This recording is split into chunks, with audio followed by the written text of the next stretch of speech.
Hey everyone, welcome to Reality TV News Update, the place where you never miss a moment from your favorite shows. A former Big Brother house guest has returned to TikTok with new commentary, posting 3 videos in 4 days focused on the hit reality show. Season 25's Corey Wurtenberger made a blunt statement about the show's direction in his most recent video. "Old school Big Brother is never coming back," he said. Captioned, "Old school Big Brother is dead," the video has since garnered nearly 17,000 views since it was posted on April 5th. What is Old School Big Brother? Wurtenberger, who was evicted from the house in 8th place and served as the second juror, cited previous seasons of Big Brother for their boisterous, intimate, and frequently unpredictably and intoxicated arguments between house guests.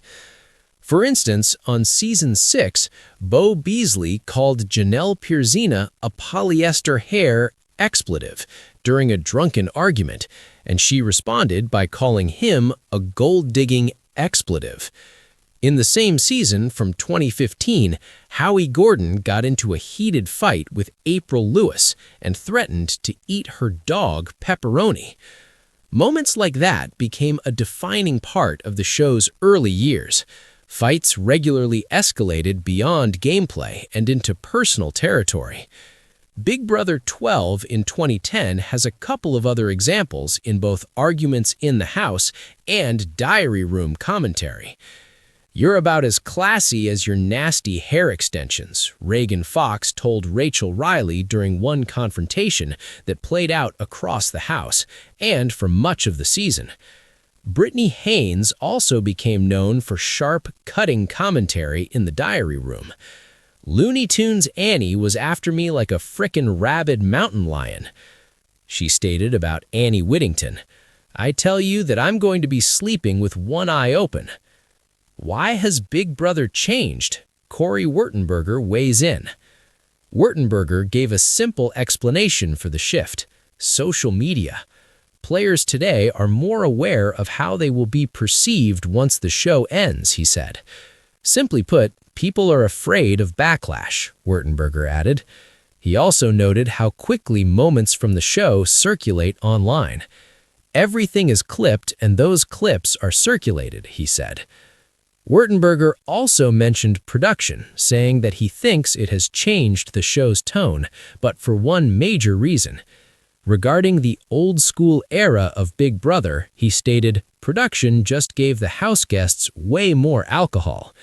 In previous seasons, house guests frequently received alcohol and beer as competition prizes. On Season 12, for example, Riley's head of household wins were rewarded with bottles of tequila in her room. That environment, Wurtenberger surmised, played a role in how house guests behaved. He added that expectations have also changed as a result. It caused the players to release their inhibitions and forget they're wearing a microphone and say things that they would never say on national television. He stated, "Our standards for what is socially acceptable are much higher now."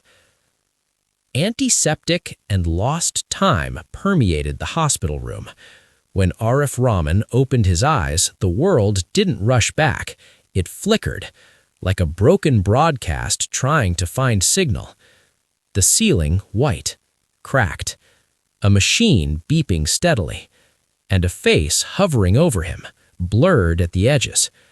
"Arif, can I hear you?" His throat felt like sandpaper as he tried to speak. A dry whisper escaped instead. "How long?" The woman hesitated. That pause said more than any answer could. 8 years. 18 years. The number was out of place. The last thing Arif remembered was standing under blazing studio lights, sweat dripping down his back, the roar of a live audience shaking the stage, cameras all over. As if he were a god, his name was chanted. Arif, Arif, Arif. He had been a contestant. No, a player on Survival City, the biggest reality TV show in the country, maybe the biggest in the world. It was more than a show. It was a phenomenon. People didn't just watch it, they lived it. Arif was sitting in a rehabilitation facility for a few weeks, staring at a television. The screen was quiet. Too silent. Gentle applause replaced the raucous crowds he remembered as a cooking show played.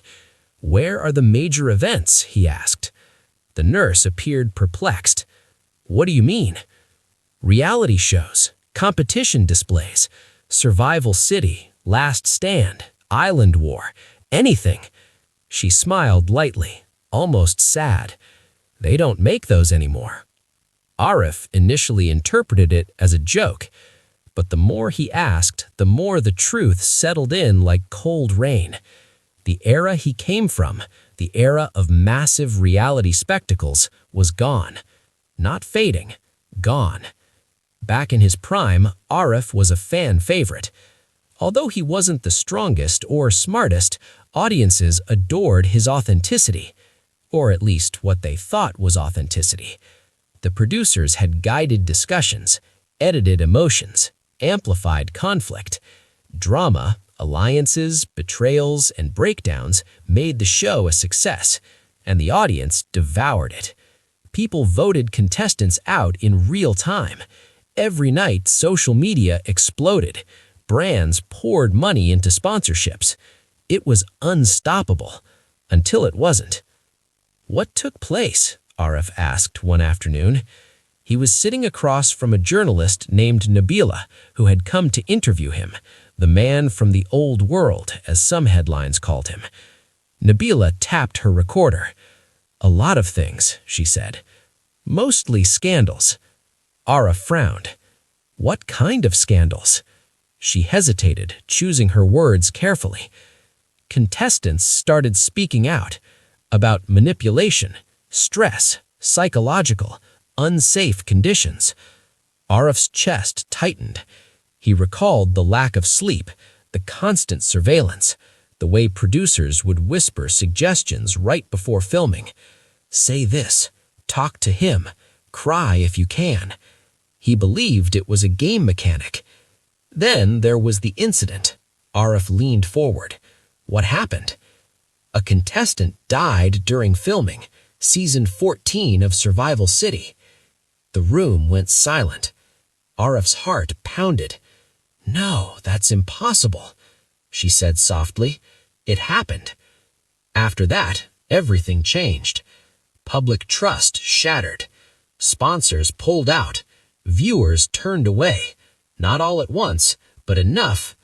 Streaming platforms arose, offering curated, controlled entertainment without the unpredictability or ethical concerns of reality TV. People no longer desired real. They wanted safe, predictable, kind. Arif said, almost pleading, "But people loved it." She nodded. "They did." "Then why didn't it return?" She met his eyes. "Because once people saw how it worked, they couldn't unsee it." That night, Arif couldn't sleep. He replayed his memories like old episodes, the relationships, the betrayals, the moment when, in order to stay in the game, he lied to his closest ally. He had told himself it was strategy. It now seemed to be something else. Arif was invited to a small panel discussion a few weeks later. The topic, the death of reality TV. He almost didn't go, but something pulled him there. The space was small, no roaring crowd, no dramatic lighting, just a handful of chairs and a quiet audience. Arif sat beside two former contestants from other shows. They looked different. Yes, older, but lighter as well, as if they'd shed something substantial. When it was his turn to speak, Arif hesitated. The moderator gave a soft grin. "You were part of the most important television era. Do you think it will ever return?" Arif turned to look out at the crowd. No chanting, no cameras flashing, just people listening. He took a breath. "No," he said. The word surprised even him. "It's never coming back," he continued. "Not in the way it was. He paused, searching for the right words. Back then, we thought it was real. That's what made it powerful. But it wasn't. Not entirely. It was shaped, pushed, sometimes forced. He looked down at his hands. We made people feel bad, conflict, pain, and they loved it until they realized what it cost. The room remained silent. But here's the thing, Arif added, looking up again. I don't think people stopped wanting connection. They simply stopped wanting it at the expense of someone else. After the panel, a young man approached Arif. Sir, he said nervously, I used to watch you when I was a kid. Arif smiled faintly. Yeah? You were my favorite, he said. I wanted to be like you. When Awute Dari woke up, the world had already moved on without him. For 11 years, he had been suspended somewhere between life and silence, his body still, his mind adrift in a long, unbroken night. Doctors had called it a miracle when his eyes finally opened again. Nurses spoke softly. Cameras flashed. Within hours, the story spread. Former reality TV star Awute Dari wakes from coma. However, Awute was baffled as to why people were concerned.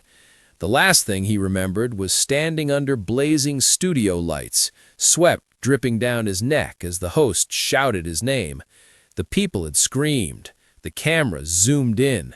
He had participated as a contestant on Survival District, the most popular reality show of its time. The show was a mixture of competition, social experiment, and complete addiction. Millions watched every week. Contestants were the subject of argument like family. Awute also had a chance to win. Now, lying in a hospital bed, his voice came out dry and cracked. Did I win? The nurse hesitated before answering. That show has long since ended. A world that forgot to watch. Awute was stubborn, and recovery was slow. Within weeks, he was sitting up. He was able to walk again within a few months. However, he was unprepared for the outside world. It felt quieter, not in sound, but in focus. There were no giant billboards promoting new seasons of reality shows, no screaming headlines about eliminations or betrayals. Of course, social media existed, but it was different, less obsessed, collectively less. A journalist came to interview him one afternoon. You were part of what many call the golden era of reality TV, she said, adjusting her recorder. Do you think its decline concerns you? Decline? Awute frowned. Reality television does not decline. They change. He was given an odd look by her.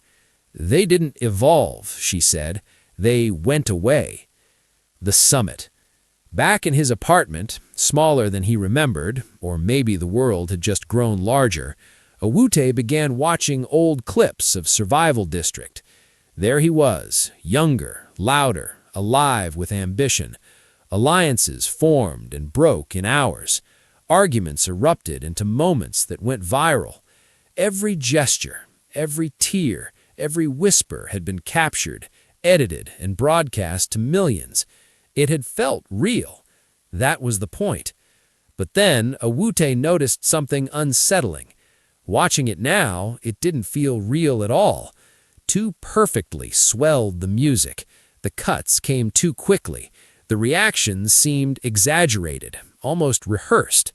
He paused the video. Was I acting? He muttered. The shift. He started researching. The fall of reality TV hadn't been sudden. It had come slowly, at first almost unseen. Viewers had grown smarter. At some point, people began noticing patterns, the same unexpected twists, the same personality archetypes, the same manufactured conflicts. Contestants weren't just participants anymore. They were brands, playing roles to gain followers. The illusion cracked. The backlash followed. Audiences started asking uncomfortable questions. How much of this is scripted? Who is being manipulated? What happens to contestants after the cameras stop? Scandals followed, stories of difficulties with mental health, contracts that trapped participants, editing techniques that made people villains. Trust eroded, and without trust, reality had no meaning. A new kind of notoriety. One evening, Awute met his former competitor, Lena, at a quiet cafe. She looked older, but calmer, grounded. "You look normal," Awute said, half joking. She laughed. "That's the goal right now." "What happened to everything?" he asked. "The shows, the people, the commotion?" Lena stirred her coffee thoughtfully. "People got tired," she said, "watching other people live, not just of the shows." Awute leaned back, confused. "But that's entertainment." "Not anymore," she replied. "Now people want to be the story, not watch it." She showed him his phone. Her feed consisted of ordinary people documenting their lives, unfiltered and frequently imperfect, rather than clips from television shows. No dramatic music, no producers, no scripts, just reality. Ironically, that's what reality TV had failed to deliver. The argument. Awute received an invitation to speak at a media conference a week later. The organizers billed him as a voice from the lost era. The auditorium had a full house. The lights looked familiar as he stood on stage, but the energy was different. There was no commotion nor a raucous audience, just quiet curiosity. He took a deep breath. "I used to believe that reality television showed truth, that what we did on those shows mattered because it was real." He paused, scanning the crowd.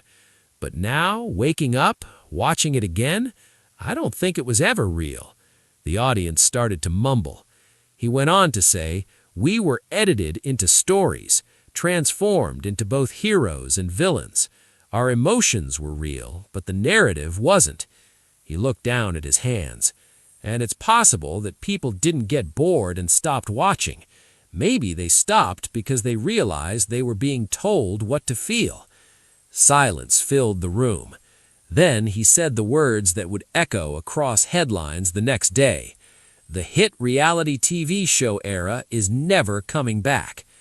After the applause, the statement went viral. Some people agreed, others argued that entertainment never stops evolving. The return of reality TV in a new form was insisted upon by a few producers. But Awute wasn't interested in debates. For the first time in his life, he wasn't performing. One afternoon, he returned to the old studio lot where Survival District had been filmed. The gates were rusted. The set had been taken apart. The area had begun to reclaim by nature. He walked slowly through what used to be the main arena. No cameras, no lights, no audience, only wind. He stood in the middle and thought back to the noise, the pressure, and the sense of importance. And then, unexpectedly, he smiled. A new perspective. Life after fame was quieter, but it was his. Awute began volunteering at rehabilitation facilities to help patients who, like him, were re-entering the world after long absences. He spoke less than he listened. He was recognizable at times. "Were you on that show, too?" they'd ask. He would reply simply, "Yeah." "Do you miss it?" He would think for a moment before answering. "No," he'd say. "I think I was asleep back then, too." The facts. One evening, sitting by his window as the city lights flickered on, Awute recorded a message, not for television, but for himself. He spoke quietly. Reality doesn't need an audience. It doesn't need editing or approval. It just is. He looked at the skyline as he stopped recording. For years, millions had watched him live a constructed life. Now, no one was watching. And for the first time, it was real.